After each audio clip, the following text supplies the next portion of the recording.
नांदेड जिल्ह्यात लाडक्या बहिणींच्या नावानं मोठ्या प्रमाणावर पैशांचा अपहार झालाय। हदगाव तालुक्यातल्या मनाठा इथं सीएससी केंद्र चालक सचिन थोरात यानं घोटाळा केल्याचं उघड झालंय। रोजगार हमी योजनेच्या नावाखाली त्यानं ओळखीच्या पुरुषांचं आधार कार्ड, बँक पासबुक जमा केलं, मात्र अर्ज भरताना लाडकी बहीण योजनेचा भरला। महिलांच्या आधार कार्डवर खाडाखोड करून पुरुषांचा आधार क्रमांक, बँक अकाउंट नंबर भरले। पैसे जमा झाल्यावर त्या पुरुषांचे अंगठे घेऊन पैसे स्वतःच्या खात्यात वर्ग करायला लावले गेले।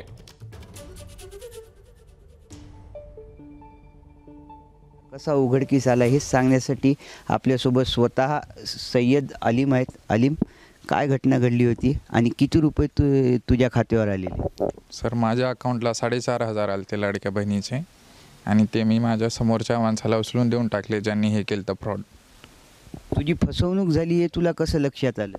सर, मी बँकेत जाऊन चेक केलं स्टेटमेंट, तर मॅनेजर साहेबांना सांगितले की हे लाडक्या बहिणीचे पैसे आहे, तेव्हा माहीत झालं मला। बरं, तू फॉर्म जेव्हा भरला होतास, तू कशासाठी फॉर्म भरला होता आणि तुझ्याच अकाउंटवर लाडक्या बहिणीचे कसे पैसे आले? सर, त्यांनी आम्हाला इरीचे म्हणून डॉक्युमेंट घेतले होते, आधार कार्ड आणि पासबुक। आम्ही त्यांना विचारलं होतं पूर्ण गोष्टी, नाही म्हणले हे माझ्या इरीचे पैसे आहेत, तुमचे डीबीटीचे अकाउंट आहेत, तर ते डायरेक्ट पडतात म्हणून सांगितले होते त्यांनी। तुला जे लाडक्या बहिणीचे पैसे आलेले आहेत ते कोण्या मुलीच्या नावावर आले होते का? सर, मुलीच्या नावाने आले ते। कोण होती मुलगी? नाव माहीत नाही सर। आधार कार्ड मुलीचं आहे। आणि तू जे डॉक्युमेंट दिलं होतं ते त्या आधार कार्डवर कोणा तुझ्या नावानं आले की ते दुसऱ्या मुलीच्या नावानं आले? ते सर माझ्या आधार कार्डवर आले, माझ्या नावानं म्हणजे, आणि फॉर्मवर डिटेल मुलीची आहे।